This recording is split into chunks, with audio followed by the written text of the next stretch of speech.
Halo teman-teman dimanapun kalian berada, apa kabar? Baik kan? Ya, kesempatan kali ini saya akan membahas film berjudul Last Blood atau Rambo 5. Buat yang suka nonton film, tentunya kalian tahu ya sosok aktor kenamaan yang membintangi film tersebut. Ya, dia adalah Om Sylvester Stallone. Walaupun sudah tak muda lagi, tapi performanya dalam berakting tak bisa diragukan. Oh iya, satu lagi. Film ini adalah seri kelima dari film Rambo sebelumnya. Sesuai dengan judulnya, film ini digadang-gadang jadi seri terakhir film Rambo tersebut. Mungkin Om Rambo ingin istirahat santai menikmati masa tuanya ya. Oke, yuk kita langsung aja pada intinya.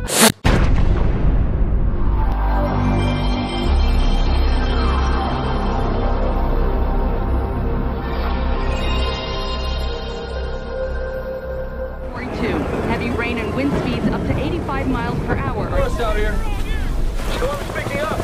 Pada awal film, kita diperlihatkan beberapa tim SAR yang dibantu seorang veteran perang Vietnam sedang mencari 3 korban pendaki yang tersesat. Beliau adalah John Rambo. Saat itu, hujan badai cuaca buruk melanda dan banjir besar akan datang. Untungnya Om Rambo berhasil menyelamatkan korban tersebut walaupun tak semua. Yeah, it's pretty torn up.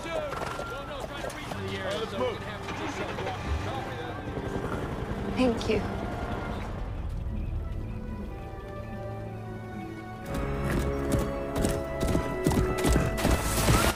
Adegan berpindah di sebuah rumah dengan halaman yang luas, disertai juga dengan adanya kandang-kandang peternakan. Disinilah Om Rambo menghabiskan waktu sebagai veteran perang dengan mengurus kuda dan berkutat dengan aktivitas pertukangan yang dikuasainya. Tak sendirian, ia juga tinggal bersama Maria dan Gabriel, dua sosok yang sudah dianggap seperti keluarga oleh Om Rambo. I didn't see Gabby's car. She called. You know, she'd be a good trainer. Cerita berlanjut. Lagi sibuk bertukang, saat itu Gabriel menghampiri Om Rambo yang sudah dianggap sebagai pamannya sendiri. Gabriel meminta izin untuk pergi ke Meksiko dengan maksud menemui ayahnya di sana, dikarenakan salah satu temannya mengetahui di mana ayahnya Gabriel bermukim. Namun Om John tak mengizinkannya. Ia berkata bahwa ayahnya bukan orang baik-baik karena meninggalkan dia dan ibunya dengan alasan yang tak jelas. Because he's not a good man. I haven't changed. I'm just trying to keep. I'm gonna go to bed. Begitupun dengan Ibu Maria. Nggak pakai Vania loh ya. Ia juga sependapat dengan Om John. Ibu Maria melarang Gabriel pergi untuk menemui ayahnya. Ditambah lagi dengan Ibu Maria mengenali sosok yang dimaksud temannya Gabriel tersebut, bahwa ia bukan anak yang baik-baik.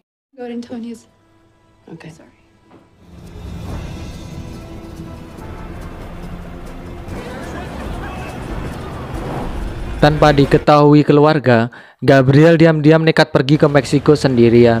Sesampainya di sana, ia menemui temannya, sebut aja Giselle.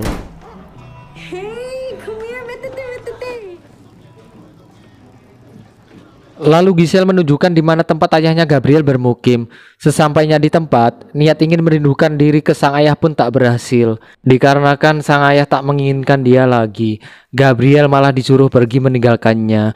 Terangkanlah.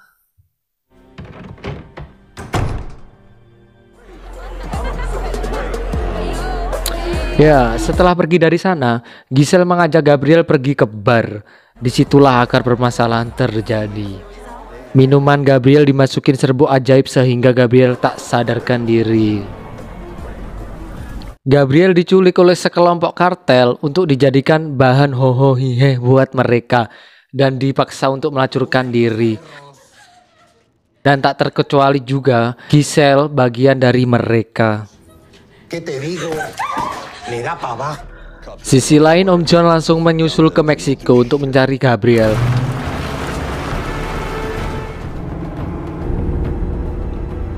Tak luput rumah ayah Gabriel jadi tujuan Om John, dan setelahnya ia menghampiri Giselle lalu memaksa Giselle menunjukkan di mana Gabriel berada.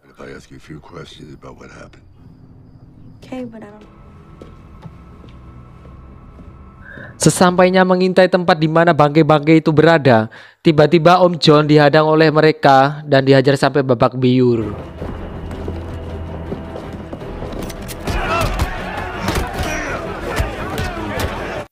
Tak hanya itu, setelah melihat KTP Rambo, mereka malah membuat barang candaan dengan memplesetkan nama Om John. Macam-macam sama orang yang salah lu bos. Belum tahu apa kalau Rambo pernah mengacak-ngacak tentara sebatalion pakai panah lagi. Dalam keadaan babak belur, ia ditolong seorang tante. Kita sebut aja Tante Erna. Yang jelas tante ini berada di pihak Om John. Ia merasakan hal yang sama, yaitu sekelompok bangke ini juga pernah menculik adik perempuannya yang kini sudah tewas karena overdosis. Par de días. Carmencita, tú Scene berpindah ke tempat di mana Gabriel dijajakan. Ia dihampiri para kartel, lalu ia disiksa di depan para tawanan lainnya, sekaligus dibuat contoh, biar yang lain tak berani macam-macam dengan kartel terkuat di Meksiko ini. Muéstrame tu carita. Singkat cerita, setelah pulih dari lukanya, Om John langsung mencari Gabriel lagi. Dengan berpura-pura menjadi pelanggan, ia masuk ke tempat prostitusi itu dan melumpuhkan para penjaganya pakai palu proyek satu demi satu. Push.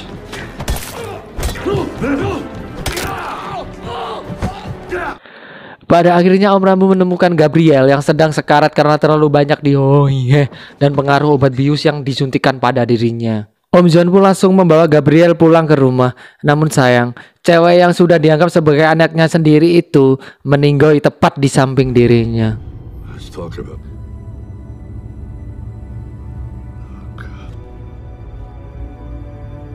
Singkat cerita, setelah memakamkan Gabriel, Om Rambo membuat segala jenis perangkap untuk kartel itu. Dari mulai pasang ranjau darat, ranjau terowongan bawah tanah, mengasah parang, dan tak ketinggalan pemanasan dengan panahnya yang melegenda itu. Semuanya hanya untuk para kartel itu.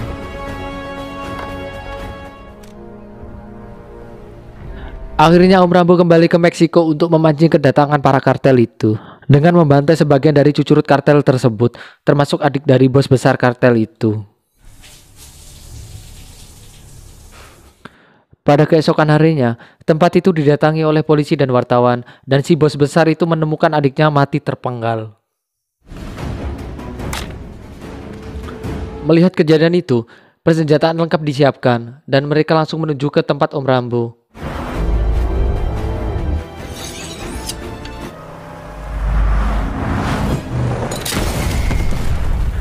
Akhirnya salah satu mobil meledak terkena ranjau yang sebelumnya sudah ditebar oleh Om Rambo. Disinilah baku hantam solo versus sekuat dimulai.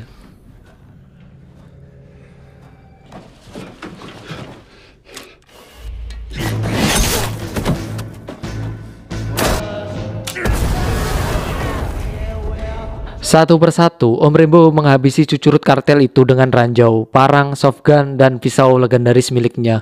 Setelah banyak yang terbunuh, suasana menjadi hening, sepi. Dan Om John sengaja menyisakan bos kartel itu untuk dijadikan sasaran terakhir kemurkaannya. All of them.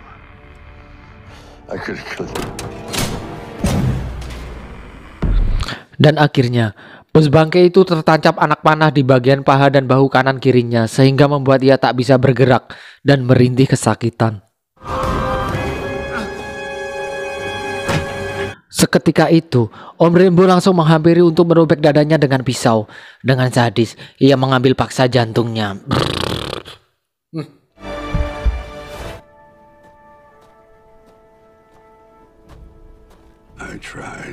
Setelah itu suasana jadi hening kembali, dan Om Rambo duduk di kursi sambil kesakitan karena lukanya.